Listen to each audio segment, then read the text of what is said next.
Hi friends, स्वागत है आपका अपने YouTube channel cricket talk with Sumit पे, जहां पर हम क्रिकेट की एक इन डेप्थ एनालिसिस करते हैं और अपनी एक व्यू पॉइंट रखते हैं जो भी गतिविधियां क्रिकेट फील्ड पर हो रही होती हैं या फिर क्रिकेट फील्ड के बाहर हो रही होती हैं।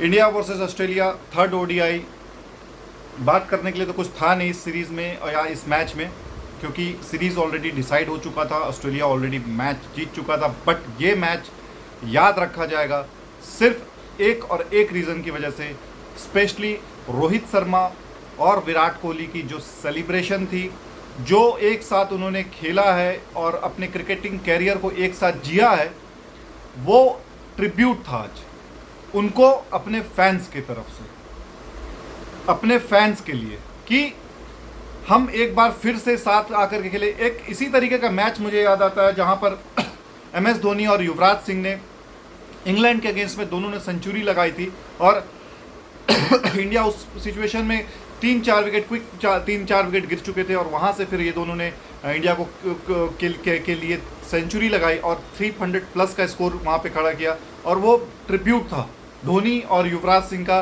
स्पेशली 2011 वर्ल्ड कप के बाद दोनों ने साथ इकट्ठे खेल करके दोनों ने टीम इंडिया को जिताया। अब यहाँ पर कल कुछ यूट्यूबर्स, कल कुछ मीडिया पर्सन्स ये बात कर रहे थे कि रोहित शर्मा अपने लिए खेल रहे थे सेकेंड ओडीआई में, कि अपने लिए खेल रहे थे, 90-93 बॉल पे 73 रन बना लिए थे। और यार वो बंदा ना अपने लिए कभी नहीं खेला है और उसको अपने लिए कभी खेलने की ज़रूरत नहीं है।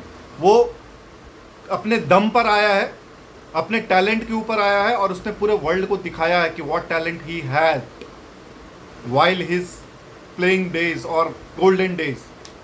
ठीक है, ये जो आप लोग सस्ती एडवर्टीजमेंट के लिए या सस्ते व्यूअरशिप्स के लिए ना किसी को भी कुछ भी बोल देते हो कि रोहित शर्मा अपने लिए कल की मैच खेला है और अपना जगह पक्का करने के लिए खेल रहा था सेकेंड ओडीआई में। यार कल के पिच में, मतलब सेकेंड ओडीआई के पिच में इतना स्पाइस था इस पिच पे, और वहाँ पर विकेट्स हमारे 2 क्विक ऑन गिरे थे बैक टू बैक। ठीक है, बाटलेट ने 2 विकेट वहाँ पे निकाली थी, शुभमन गिल की और विराट कोहली की 17 रन के स्कोर पे। तो वहाँ पर नीड ऑफ द आवर था कि एक आदमी वहाँ खड़ा हो, एसेस करे, सिचुएशन के अकॉर्डिंग खेले, मैच सिनारियो के अकॉर्डिंग खेले। उसने वो काम किया और वो करके दिखाया कि मैं टीम मैन हूँ भाई, मेरे को अपने लिए रन, जो उसके ऊपर टैग था ना कि ये अपने रन बना के 30-40 रन चले जाते हैं, वो कल जवाब था उसका। और आज तो उसने सोने पे सुहागा कर दिया। वो आज फैंस को उसने ट्रिब्यूट दिया है, अपने लॉन्ग कैरियर के टेस्टिमोनी उसने रखा है। 100 run, that too in winning cause, and that too जीत के साथ वो मैदान से बाहर निकला। मतलब एक प्लेयर को क्या चाहिए यार, एक प्लेयर को ये चाहिए कि उसको जो रिस्पेक्ट है वो मिले, उसके फैंस जो देखना चाहते हैं वो दिखाए। ये यही प्लेयर चाहता है। देखो विराट कोहली ने 74 रन बनाए, वो अपने बेस्ट पे नहीं था, अपने जोबन पे नहीं था, अपने फॉर्म पे नहीं था, लेकिन फिर भी उसने अपने स्किल के साथ वो रन बनाए। ठीक है, वो मेहनत कर करके रन बने हैं। But Rohit Sharma man of the match plus man of the series लेकर के गया। हारी हुई सीरीज, हारी हुई मैच में या हारे हुए टूर्नामेंट में वो मैन ऑफ द सीरीज लेके जा रहा है। अब बिठा लो उसको, कौन है जो बोलने वाला कि हाँ रोहित शर्मा फॉर्म में नहीं है और उसको बिठाना चाहिए। रोहित शर्मा और विराट कोहली का फॉर्म का तो कोई मसला ही नहीं है यार। मैं तो डे 1 से हर मैच से बोल रहा हूँ कि होता है ये एक आध मैच में, इतना प्रेशर बिल्डअप कर दिया गया। क्योंकि देखो ओडीआई क्रिकेट अब बिकता नहीं है। ठीक है, ओडीआई क्रिकेट कोई देखता नहीं क्योंकि उसमें कुछ रोमांच नहीं बचा। सिर्फ आईसीसी टूर्नामेंट्स होते हैं उसमें रोमांच है, वो लोग देखते हैं, या फिर एक मल्टी नेशन टूर्नामेंट हो गए जैसे एशिया कप हुआ, वहां पर लोग देख लिए। बाकी ओडीआई का कोई सिग्निफिकेंस बचा है? हर प्लेयर, हर टीम का तो मेन प्लेयर्स रेस्ट कर रहा होता है। हमारे प्लेयर्स इसलिए खेल रहे क्योंकि उनके पास एक ही फॉर्मेट है खेलने के लिए, ओडीआई, तो वो खेलेंगे। वो थोड़ी बोलने आ रहे हैं कि हाँ हम आ रहे हैं तो आप मजबूत टीम उतारो या कमज़ोर टीम उतारो। उनको उससे कोई मतलब नहीं है। हमें परफॉर्म करना है, और जब आप अपने कंट्री, अपने नेशन के लिए खेलते हैं ना, तो वो ये सब चीज़ें मैटर नहीं करते।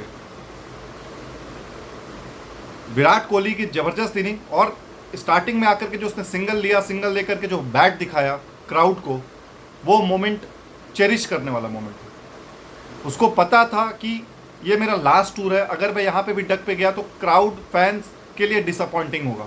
और जिस तरीके का क्राउड ने सपोर्ट दिया उसने आकर के एक्नॉलेजमेंट भी दिया विराट कोहली ने कि हम लोगों को जिस तरीके से वेलकम किया गया है यहाँ सिडनी पे, जिस तरीके से हमें क्राउड ने सपोर्ट किया है, we never felt of that we are not in India. ये होता है पे बैक करना।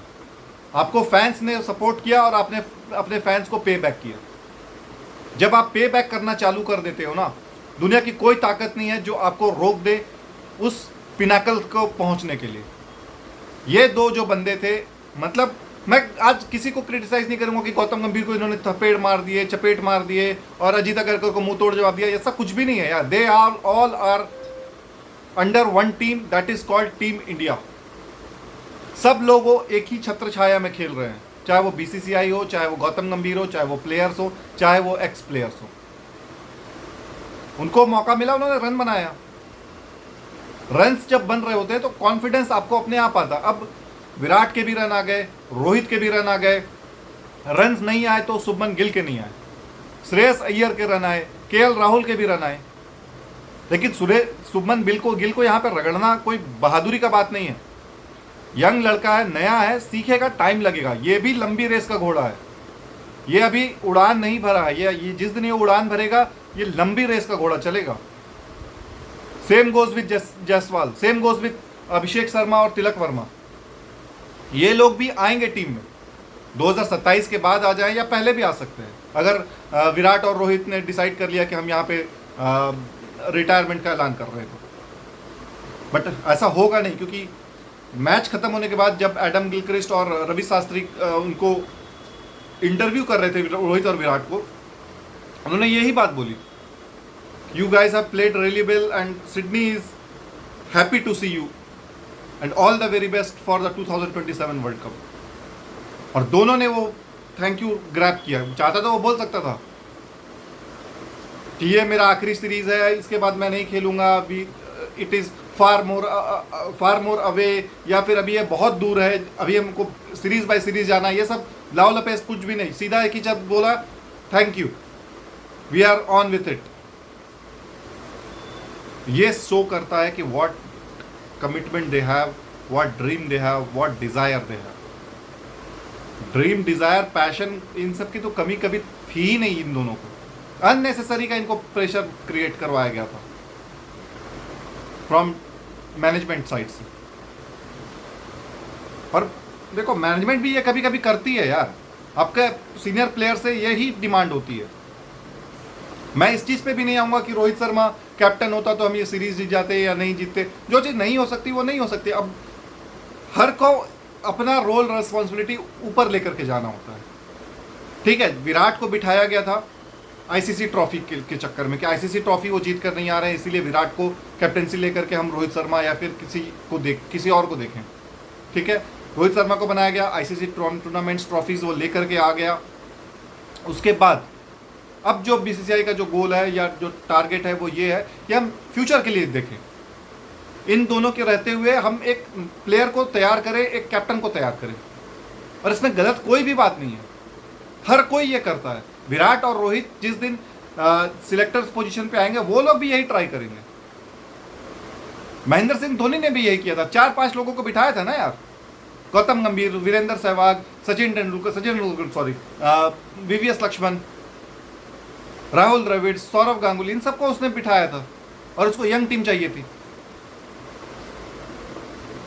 हर प्लेयर, हर कोच, हर कैप्टन यही करता है कि वो एक यंग लॉट को लेकर के लाता है, तभी क्रिकेट आगे बढ़ती है। वरना हमारा हाल भी श्रीलंका जैसा हो जाएगा। श्रीलंका में क्या हुआ, जयवर्धने, संगकारा, ये सब एक साथ, तिलक रत्ने दिलशन, ये सब एक साथ रिटायर हुए, खत्म हो गई श्रीलंकन टीम। उनको उभरने में अभी, मतलब 2011 में मेरे ख्याल से, या नहीं 2015 का वर्ल्ड कप शायद संगकारा और जयवर्धने ने साथ में खेला था। उसके बाद से वो वाइड अभी तक वो भरा नहीं है श्रीलंका का, ना बॉलिंग टीम से और ना बैटिंग साइड से। तो ये गलती ना हो, इसीलिए ये किया जाता है कि सीनियर्स के रहते हुए ही जूनियर्स को आगे बढ़ाया जाता है। ठीक है, ये बहुत सारे लोगों का कहना है कि शुभमन गिल को बहुत जल्दी सब कुछ दे दिया गया, 26 साल की उसकी एज है। उसके उतने देखो वेट कोई थोड़ी करेगा यार कि 26 है कि 25 है, दिख रहा है सामने वही है, क्योंकि और इन दोनों के अलावा ऑप्शन क्या है आपके पास? कौन ऐसा प्लेयर है जो तीनों फॉर्मेट खेलता है? ऋषभ पंत का पता नहीं होता है, कभी भी इंजर्ड कभी भी बाहर हो जाते हैं। कौन है आपके पास वो प्लेयर जिसको आप देख रहे हो कि हाँ ये फ्यूचर में बन सकता है? अब अगर आपने टेस्ट का कैप्टनसी दिया है तो बाय डिफॉल्ट आप उसको ओडीआई का भी दोगे, क्योंकि ओडीआई कम खेला जाता है। एक दो 2-3 मैच ओडीआई का चल रहा है सीरीज में, तो जब सीरीज ही 2-3 मैच के हो रहे तो उसके लिए एक अलग से कैप्टन रखने की कोई जरूरत नहीं है। ये सबको बात समझ में आ रही है, बट जबरदस्ती उसको खींचा जाता है कि जबरदस्ती रोहित शर्मा को हटा दिया गया, उनके plan of scheme of things में नहीं थे वो, और उनको इसीलिए हटाया गया क्योंकि उनकी एज फैक्टर हो गई। नहीं भाई, हर आदमी एक न्यू कैप्टन देखता है, न्यू टीम देखता है कि हाँ आगे हमको कैसे लेके जाना है। ठीक है, यहीं पे इसको रेस्ट करते हैं। अब यहाँ से विराट कोहली और रोहित शर्मा के लिए जो सबक है यहाँ से वो ये है कि जो भी टूर्नामेंट्स हो वो खेलो, आप अपने आप को मैच फिट रखो। फिटनेस तो आपका कभी सवाल ही नहीं था यार, मैच फिटनेस। आपके बॉडी को पता होना चाहिए कि हाँ मेरे को लंबी इनिंग्स किस तरीके से खेलनी है, मुझे टारगेट कब करना है, मुझे एक्सिलरेट कब करना है, मुझे रोक के कब खेलना है, ये सब आपके बॉडीज को पता होना चाहिए। और जिस दिन ये सिंक्रोनाइज होता है उस दिन फिर आप टीम के लिए अच्छा परफॉर्म हमेशा करोगे। तो मुंबई का कोई भी विजय हजारे टूर्नामेंट हो, रणजी ट्रॉफी मैच हो, या कोई भी ओडीआई फॉर्मेट का मैच हो, उसमें रोहित शर्मा खेले।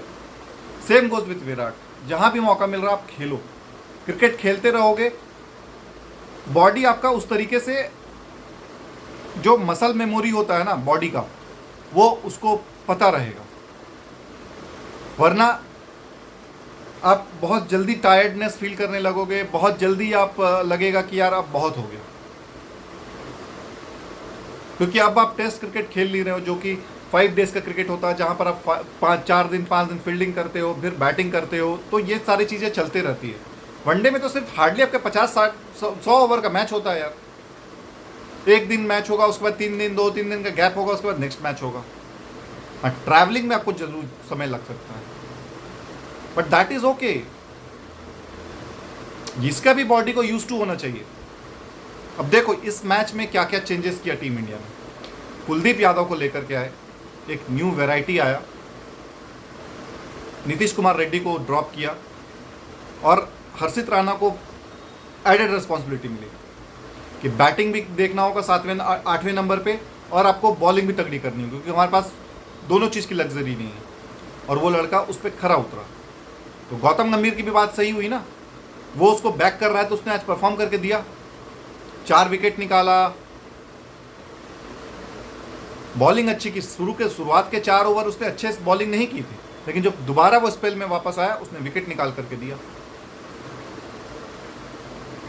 कुलदीप यादव ने आज फंसा के रखा मिचेल स्टार्क को, जो उसने बोल्ड किया।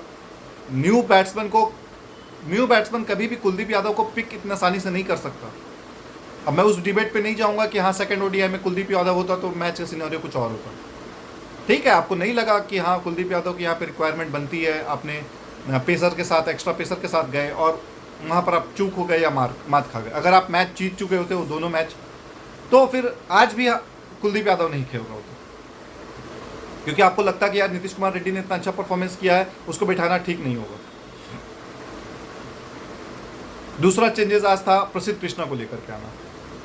देखो इंडियन बॉलर्स, ये आप मान लो कि without Jasprit Bumrah we are just an average, above average kind of bowling unit in SENA countries, क्योंकि वहां पर आपको पेस और उछाल वाली पिचेस मिलेंगी जहां पर स्पिनर्स का वो रोल नहीं होगा जो दुबई और इंडियन सब कॉन्टिनेंट को होती है। ठीक है, तो यहां पर आपको पेस बैटरी तैयार करनी होगी। पेस बैटरी के साथ एक ही प्लेयर खेलता था, विराट कोहली। उससे आप बात करो, डिस्कस करो किस तरीके से आपको पुल बनाना है या किस तरीके से हमें पेस बॉलर की फैक्ट्री लगानी है, वो आपको अच्छे से बताएगा, क्योंकि उसको पता है बाहर की कंट्री में, आप सेना कंट्रीज में आपको जाना है तो पेसर ही जिताएंगे, स्पिनर्स नहीं जिता सकते। स्पिनर्स आपको लेना भी है तो एक स्पिनर ले लो जो ऑलराउंडर हो। जो बैटिंग भी कर सके और बॉलिंग कर सके, तो टीम पे बोझ नहीं बनता है वो। ठीक है, हमारे पास लग्जरी रही है स्टार्टिंग से कि हमारे पास ऐसे ऐसे स्पिनर्स है जो बैटिंग कर सकते थे। स्टार्टिंग फ्रॉम अनिल कुंबले, हरभजन सिंह, ये बैटिंग थोड़ा बहुत कर सकते थे। इसको चेंज किया अश्विन ने, जो अच्छा खासा बैटिंग कर सकता था। उसको और अच्छा रिफाइन किया रविंद्र जडेजा ने, जो दिन के 10-15 ओवर निकाल सकता है, 10-12 ओवर कर सकता है और साथ में बैटिंग आपको एक बूस्टअप देता है। ठीक है, तो इसी लेगेसी को आगे बढ़ाना है। स्पिनर आपके पास ऐसे हों जो बैटिंग कर सकते हैं, तो सेना कंट्रीज में वो सरवाइव कर जाएगा। और पेसर्स की, ऑलराउंडर्स की आप भरपार रखो, ताकि जब आप बाहर कंट्रीज में खेलो, सेना कंट्रीज में खेलो, तो वहाँ पर वो काम आए और टीम को जिताने में उसका सहयोग। इस सीरीज से जो टेक अवे हमने लिया है, देखो पहला तो रोहित और विराट दोनों फॉर्म में दिखे। एक एक एक एक एक, एक अलग से आग थी उनमें कि हमें कुछ कर गुजरना है यहाँ पे, अपने फैंस के लिए, अपने नेशन के लिए और अपने टीम मैनेजमेंट के लिए। ठीक है, उन्होंने वो करके दिखाया।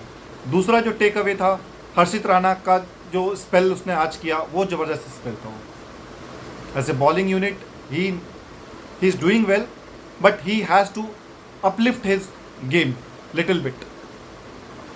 ठीक है, थर्ड जो मेरे को यहाँ पे बेनिफिट मतलब अच्छा लगा, अक्षर पटेल ने अपने जो आज का ओवर में स्पेल किया, वो बहुत ही कमाल और लाजवाब था। उसने एक मिचल मार्क्स का एक LBW अपील भी था, लेकिन उन्होंने शायद DRS नहीं लिया, वरना वो आउट थे। लेकिन उसके कुछ ही ओवर के बाद उसने बोल्ड मारा उसको और अपना बदला पूरा लिया।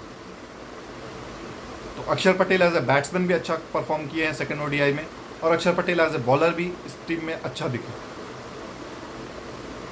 ठीक है, डिसअपॉइंटमेंट जो रहे वो रहे आपके मोहम्मद सिराज, जिससे बहुत सारी उम्मीदें थी लेकिन वो खरे नहीं उतरे। ये होता है जब आप फॉर्मेट चेंज करते हो, या फिर जब आप टू मच आप क्रिकेट खेल रहे हो, चाहे इंडियन सब कॉन्टिनेंट में खेल रहे हो, फिर आप सडनली ऑस्ट्रेलिया गए और वहाँ पर खेल रहे हो, ये होता रहेगा। बट जिस तरीके से आज सिराज ने हेड को आउट किया, वो भी काबिल एहतराम था। ज़बरदस्त बॉलिंग किया सिराज ने, लेकिन डिसअपॉइंटमेंट रहा उसके ओन पर्सपेक्टिव से। जिस तरीके का वो बॉलर है, उस तरीके के अगर वो पर्सपेक्टिव में देखा जाए, तो उसके जो आंकड़े दिख रहे हैं या जिसके जो परफॉर्मेंस दिख रहे हैं, वो थोड़ी सी गिरावट में है। उसके बाद वॉशिंगटन सुंदर का, नीतीश कुमार रेड्डी का, ये सारे फ्लॉप्स रहे हैं इस सीरीज में। श्रेयस अय्यर ने अच्छी बैटिंग की सेकंड ODI में, लेकिन आज मौका नहीं मिला, वरना वो भी थोड़ा सा अच्छा दिख रहा है। ठीक है, तो ये सारे पॉजिटिव्स हैं हमारे लिए। अब यहाँ से इंडियन टीम का T20I सीरीज शुरू होगा 29 तारीख से, और उसमें सारे यंग लॉट आएंगे जो एशिया कप में हमारे प्लेयर्स थे। वो अब यहाँ पर क्या करते हैं, क्या गुल खिलाते हैं, वो देखना होगा। यहाँ पर अब जसप्रीत बुमराह की भी टीम में वापसी होगी, कुलदीप यादव और वरुण चक्रवर्ती भी खेलेंगे। तो इस तरीके से टीम तैयार की जाएगी या व्यू रचना रची जाएगी कि कैसे मिचेल मार्श की टीम को रोका जाए यहाँ पे, और हम 3-2 या 4-1 से एटलीस्ट सीरीज जीते T20I की, क्योंकि हम डोमिनेटिंग टीम है। मैं अभी भी बोलता हूँ, जो ODI में हम 2-1 से हारे हैं, हम फार फार फार सुपीरियर बेटर टीम है यार इस रिजल्ट्स के मुकाबले। बट 2 दिन के प्रैक्टिस में अगर आप ऑस्ट्रेलिया में खेलने आ रहे हो, that too on a spicy bouncy pitch with the likes of Josh Hazlewood और मिचेल स्टार्क, बहुत बड़ा आस्क आप डिमांड कर रहे हो। ये वो प्लेयर्स हैं जो आपको हिलने नहीं देंगे। एडिलेड में बहुत ही ज़बरदस्त बॉलिंग की जॉस हेजलवुड ने, उसको एक भी विकेट नहीं मिला। आज उसने बहुत अच्छी, आज भी अच्छी बॉलिंग की, लेकिन आज उसने सुमन गिल का विकेट निकाल करके दिया टीम को, इकलौता विकेट मिला। ठीक है, तो with that I am signing off. T20Is का हमको इंतज़ार रहेगा। T20Is के बारे में कल से हम बातें करना चालू करेंगे कि किस तरीके से कॉम्बिनेशन होगी, क्या कंडीशन है, किस तरीके से हमारा एटीट्यूड होगा या स्टाइल होगा प्ले करने का, किस प्लेयर्स पे क्या रिस्पॉन्सिबिलिटी होगी, किसको मौका मिलेगा, किसको बेंच वार्म करने का मौका मिलेगा, ये सारी चीज़ों पे हम बात करेंगे। तब तक अपना बहुत ज़्यादा ख्याल रखिए। मिलते हैं कल एक नए एपिसोड पे, एक नए टॉपिक पे बात करने के लिए। तब तक आप अपना बहुत ज़्यादा ख्याल रखिए। जय हिंद, जय भारत, वंदे मातरम।